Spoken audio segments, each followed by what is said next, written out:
Good evening, everyone. Curry College Chief for the forecaster, Joe Shaga. Take a look at the pattern change that we have coming up. I did a video yesterday on Facebook, and I couldn't get the video off of Facebook to upload to YouTube, so we're just going to do a new video, but not much has changed since yesterday. Anyway, here's the day through 0 through 5 off the 18C GFS ensembles. You can see the ridge over North America here, which is keeping us warm. You can see, obviously, the trough here, and notice the trough in Alaska and on the west coast, and the low heights up around the Arctic Circle, and trough off the east coast in the central Atlantic, but again, the ridge. Here's 850s, day 0 through 5. You can see the blowtorch here. That's why it has been so warm. Now, days 5 through 10. Now, look closely. Start watching this. You can see that we're starting to get low heights now in the southeast, unlike we have here. You can see how we have a ridge there, and you can see how the ridge is getting pulled up to the north, and that was now starting to cut things underneath. So the pattern is starting to evolve, and this is around the 21st of January. It really gets going after the 25th of January, that I believe. 850 temperatures still look like this. Now we're at days 11 through 15 or 11 through 16 here, and now you can see the complete evolution of the trough in the east and the ridge that has gone up over Canada, Western Canada and Alaska. Now that looks very different from what you see here. Complete opposite.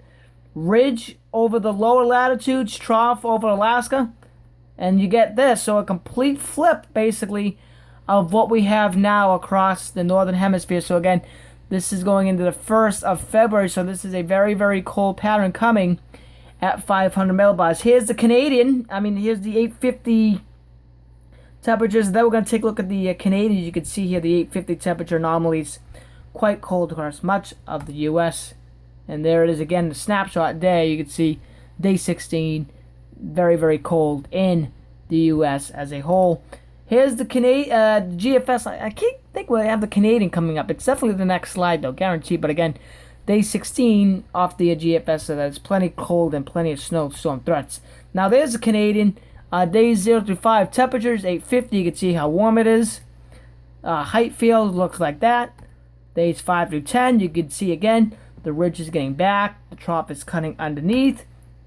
We're pulling back at 850. It's still warm, but we're making the transition. 11 through 16. Would you look at that, huh? Pretty incredible, huh? That is the cold that is coming. And there's that ridge getting back to where it belongs. Well, not where it belongs, but for snow and cold into the east at 850. Looks like that. Quite cold. Now here we are at the GFS, the NCEP GFS 10 millimeter stratosphere. You can see here, you can see the cool here and the warm here, but this is going to flip around here, and when we see one of these go on, there's the anomalies. You can see a low here and higher here at 10 millibars.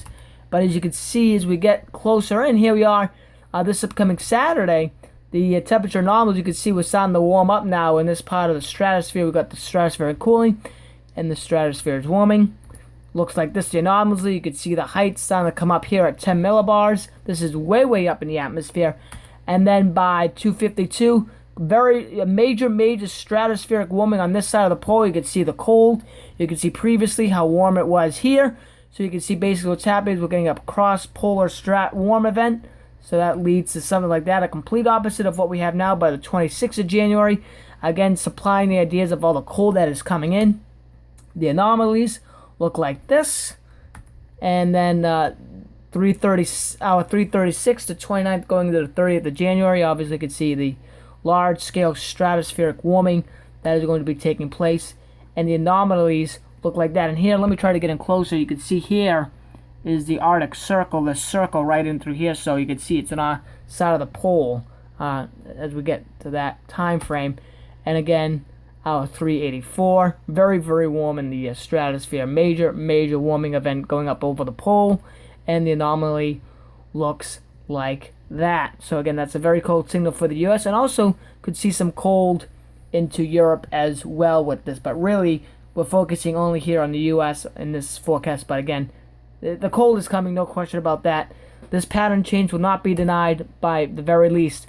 Here's the GFS ensembles on North Atlantic oscillation. You can see here We're slightly negative now. We're going to continue to get more negative, and you can see the ensembles, they're all over the place, but it's likely going to be near normal, near zero, or I think negative by the time we get the supporting idea of cold in the U.S. The PNA, that's going to head negative. That supplies cold by the end of the month. Here we are currently. That's going to become negative. Now, the EPO is a very big driver in getting cold, especially in the east. When the EPO is positive like it is now, there is warmth in the east.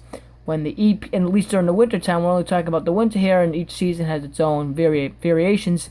But when the EPO is severely negative like this, the way it is forecast to become, that is a major, major cold shot signal for the eastern U.S. You can see both the operational and the ensemble means are negative, and they could be even much lower than that, given these here. These always are outliers that are higher here, but again, the majority of the data is negative in this case of the EPO. I thought I put the Canadian on here. Maybe I didn't put it on, but let me tell you, the Canadian is also similar to the GFS, but the EPO going negative like this is again a very, very big signal for cold and storminess in the eastern U.S. That's it for now, and thank you for watching.